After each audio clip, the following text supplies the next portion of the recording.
Good morning, dear students.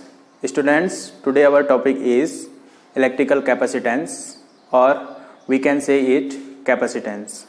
Capacitance के बारे में आज हम स्टडी करेंगे कि कैपेसिटेंस क्या होता है और उसके बाद उसका फॉर्मूला ड्राइव करेंगे। सबसे पहले कैपेसिटेंस जो है उसको आप यहाँ से ही समझ सकते हो। कैपेसिटेंस का मतलब हुआ कैपेसिटी से, यानी कि किसी भी कंडक्टर की चार्ज होल्ड करने की जो कैपेसिटी होती है, उसकी जो मेजरमेंट होती है, उसी को हम बोलते हैं कैपेसिटेंस। तो इसकी डेफिनेशन लिखते हैं पहले तो। The capacitance of a conductor, the capacitance of a conductor is the measure of its ability to hold charge। फिर से समझ लेते हैं इसको कि कैपेसिटेंस क्या होता है। कैपेसिटेंस किसी कंडक्टर की चार्ज होल्ड करने की जो एबिलिटी होती है उसकी मेजरमेंट होती है। इसके बाद इसका फॉर्मूला ड्राइव करते हैं। मैथमेटिकली देखो, मैथमेटिकली क्या होता है कि जैसे जैसे हम किसी कंडक्टर में चार्ज देते जाते हैं वैसे वैसे उसका पोटेंशियल इंक्रीज होता चले जाता है, यानी कि Q जो होता है वो डायरेक्टली प्रोपोर्शनल होता है V के। इसको आप पोटेंशियल वाले फॉर्मूले से समझ सकते हो कि V जो होता है वो होता है हमारा 1/4πε0 Q/R, यानी कि जैसे जैसे Q बढ़ेगा वैसे वैसे इसका पोटेंशियल भी इंक्रीज होता चले जाएगा। तो यहाँ से भी आप इसको समझ सकते हो। जब हम इस प्रोपोर्शनल को हटाते हैं तो यहाँ पर एक कांस्टेंट इन्वॉल्व हो जाता है, इसको बोलते हैं C, और फिर इसके बाद ये आ जाएगा V। ये C जो होता है, इसी C को बोला जाता है कैपेसिटेंस ऑफ अ कंडक्टर। ये C का मतलब हो गया कैपेसिटेंस ऑफ अ कंडक्टर। इसके बाद अगर हम C का फॉर्मूला लिखना चाहें तो C इक्वल टू होगा Q/V। एक डेफिनेशन आप यहां से भी बना सकते हो। The electrical capacitance of a conductor is defined as the ratio of charge to the potential of a conductor. एक डेफिनेशन तो आप यहां से भी सेट कर सकते हो इसकी। इसके बाद इसकी एसआई यूनिट आती है। इसकी एसआई यूनिट क्या होगी? तो इसकी एसआई यूनिट निकालने के लिए हमें चार्ज की एसआई यूनिट निकालनी होगी डिवाइड बाय पोटेंशियल की एसआई यूनिट। तो चार्ज की एसआई यूनिट होती है कूलम्ब डिवाइड बाय पोटेंशियल की एसआई यूनिट वोल्ट। तो इसकी एसआई यूनिट आ गई कूलम्ब पर वोल्ट। कूलम्ब पर वोल्ट का एक दूसरा नाम भी होता है, इसको हम बोलते हैं फैरेड। फैरेड भी हम इसको बोल सकते हैं। तो इसकी एसआई यूनिट आ गई। तो फर्स्ट पॉइंट इसमें एसआई यूनिट आ गई। सेकंड पॉइंट इधर लिख देता हूं।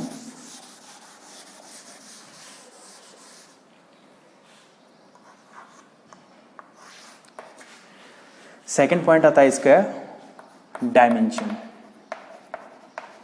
इसकी डायमेंशन हम निकालेंगे।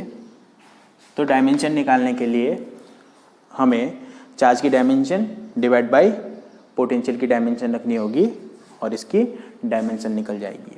तो चार्ज की डायमेंशन होती है 80 डिवाइड बाय पोटेंशियल की डायमेंशन।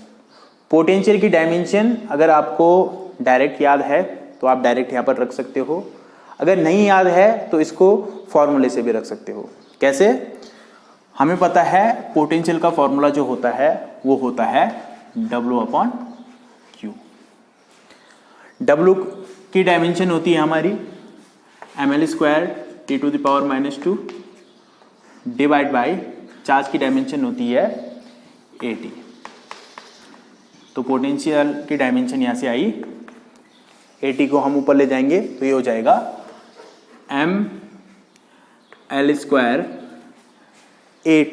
AT ऊपर जाएगा तो A इनवर्स T इनवर्स ऊपर जाएगा और t की पावर -2 यहाँ पर है, तो t की पावर -2 प्लस t की पावर -1, तो ये हो गया t की पावर -3। A ऊपर जाएगा तो ये आ जाएगा A इनवर्स। तो पोटेंशियल की डायमेंशन हो गई, इसको हम यहाँ पर रख देते हैं ml² t की पावर -3 A इनवर्स। तो इसकी डायमेंशन आ जाएगी फाइनली m की पावर -1 ऊपर गया m, तो m की पावर -1 बन गया, l की पावर 2 ऊपर गया तो l की पावर आ गया -2, t की पावर 3 ऊपर गया तो t की पावर +3 हो जाएगा, और एक t यहाँ पर है तो टोटली हो जाएगा t की पावर 4। A इनवर्स ऊपर जाएगा तो ये आ जाएगी A, इतना ही आ जाएगा। अच्छा सॉरी, यहाँ पर A की पावर -1 है और ऊपर है A, तो A की पावर -1 ऊपर गया तो A की पावर +1 बना, और एक A यहाँ पर है तो A की पावर 1 + 1 यानी कि हो जाएगा A की पावर 2। ये इसकी डायमेंशन आ गई।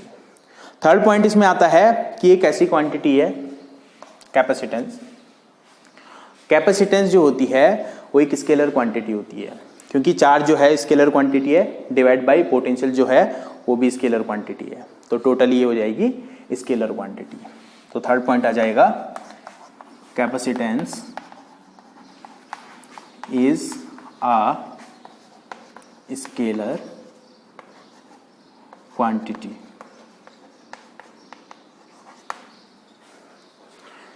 ये इसमें 3 पॉइंट आ गए। इसके बाद हम कोई जो स्फेरिकल कंडक्टर होता है उसकी कैपेसिटेंस को फाइंड आउट करते हैं कि उसकी कैपेसिटेंस कितनी होती है।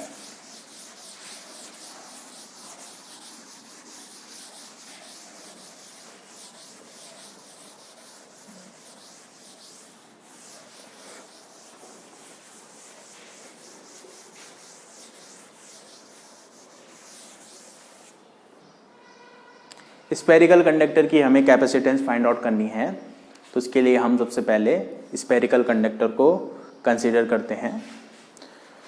सपोज दैट कोई स्फेरिकल कंडक्टर है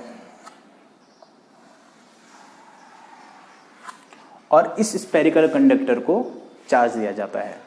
तो जैसे हम इसको चार्ज देंगे तो जो चार्ज होगा इसके सरफेस पे यूनिफॉर्मली डिस्ट्रीब्यूटेड हो जाएगा। ये पॉइंट हमने गॉस थ्योरम में भी पढ़ा था कि जब किसी स्फेरिकल सेल जो होता है उसको हम चार्ज देते हैं तो चार्ज जो होता है उसके सरफेसेस पे डिस्ट्रीब्यूटेड हो जाता है यूनिफॉर्मली, अंदर उसके कोई चार्ज नहीं होता है, तो इसके कारण अंदर जो इसकी इलेक्ट्रिक फील्ड होगी या पोटेंशियल होगा वो 0 होगा। इसके बाद हम इसकी रेडियस कंसीडर कर लेते हैं। सपोज दैट इसकी रेडियस है r और इस पे चार्ज आ गया q।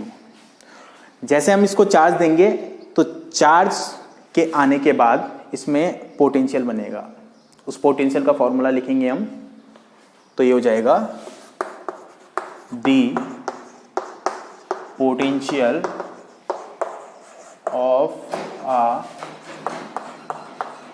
Spherical conductor is, potential इसको हो जाएगा V = पोटेंशियल का फॉर्मूला होता है 1/4πε0, चार्ज इसमें हमने ले रखा है Q अपॉन डिस्टेंस, तो डिस्टेंस है यहाँ पर R। ये हो गई इक्वेशन नंबर फर्स्ट। इसके बाद इसकी कैपेसिटेंस निकालते हैं, तो कैपेसिटेंस का फॉर्मूला होता है हमारे पास, यह भी हमने डिराइव किया। कैपेसिटेंस जो है वो होता है C = Q/V। Using equation number 1 से V की वैल्यू रखते हैं यहाँ पर, तो ये हो जाएगा Q/1/4πε0 Q/R। Q से Q कैंसिल आउट हो जाएगा, तो C की वैल्यू आ गई हमारे पास फाइनली 4πε0 × R। यहाँ से हम एक चीज़ समझ सकते हैं कि किसी भी स्पेरिकल कंडक्टर की कैपेसिटेंस को इंक्रीज करने के लिए हमें उसकी रेडियस को बढ़ाना होगा, यानी कि उसकी साइज जो होगी, शेप होगी, उसको चेंज करना होगा। और उसके बाद ये भी समझ सकते हैं कि जो परमिटिविटी होगी यहाँ पर मीडियम की, उसको भी हमें चेंज करना होगा। तो इसके बाद हम टॉपिक स्टडी करेंगे आज कैपेसिटर के बारे में। कैपेसिटर एक ऐसा अरेंजमेंट होता है किसी कंडक्टर का जिसमें हम उस कंडक्टर का साइज और शेप में चेंज किए बिना उसकी कैपेसिटेंस को बढ़ा सकते हैं। तो इसके बाद हमारा टॉपिक है आज का capacitor.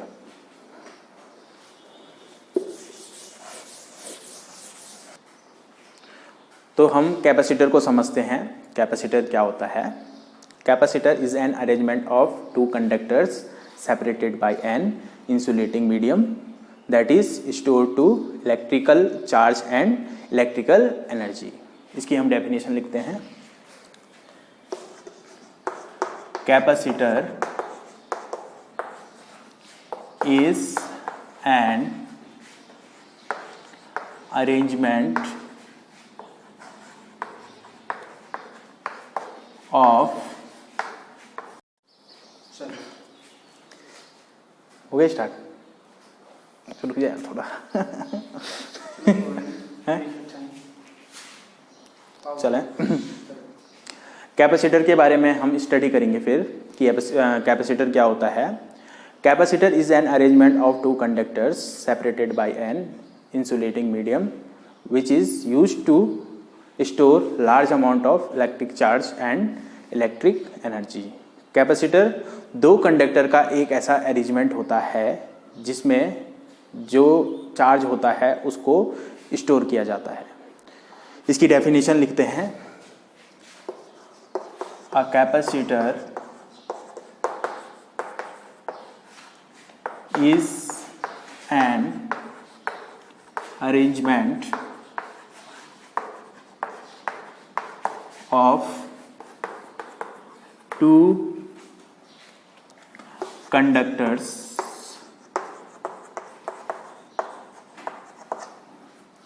separated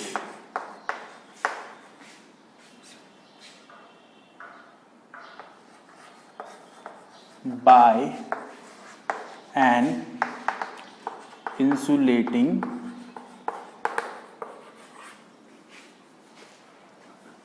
medium that is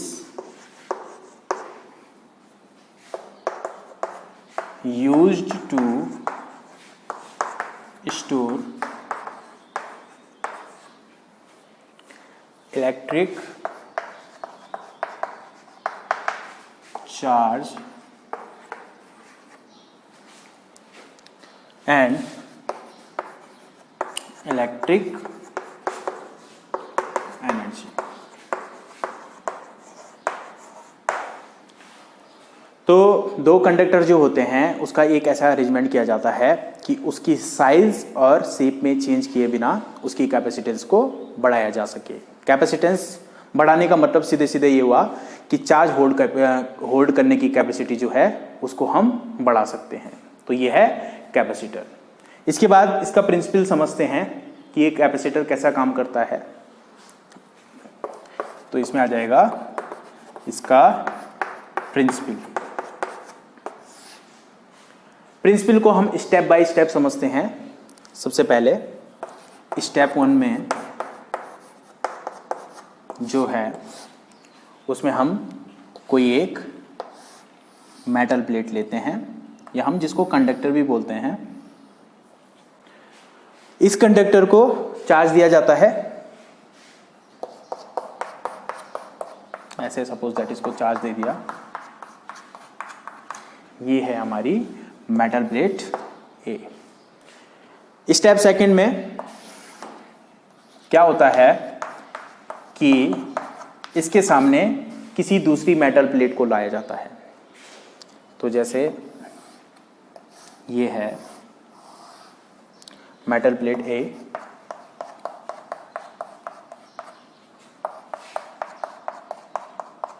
और इसके सामने लाई हमने दूसरी प्लेट B। जैसे हम दूसरी प्लेट B लाते हैं तो चार्जिंग बाय इंडक्शन के कारण यहाँ पर क्या होता है, ये जितने प्लस चार्ज होते हैं इसी के अपोजिट पोलरिटी के चार्ज इसके इस फेज में जनरेट हो जाते हैं। तो यहाँ पर आ गए नेगेटिव चार्ज और इसमें आ गए पॉजिटिव चार्ज। इसमें नेगेटिव चार्ज आने के कारण इसका जो पोटेंशियल होता है प्लेट ए का, वो पोटेंशियल डिक्रीज हो जाता है।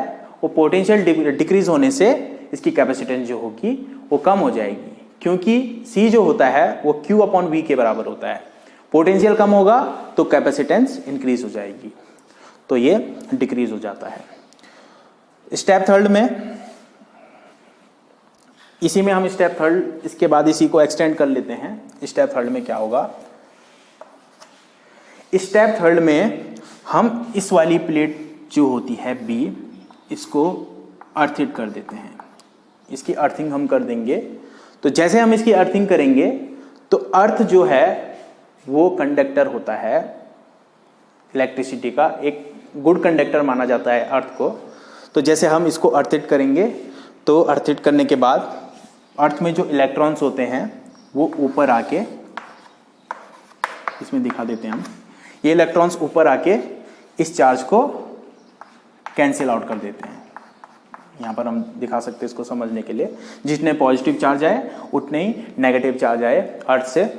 तो नेगेटिव चार्ज आने के कारण ये सारे के चार्ज जो हैं वो कैंसिल हो गए।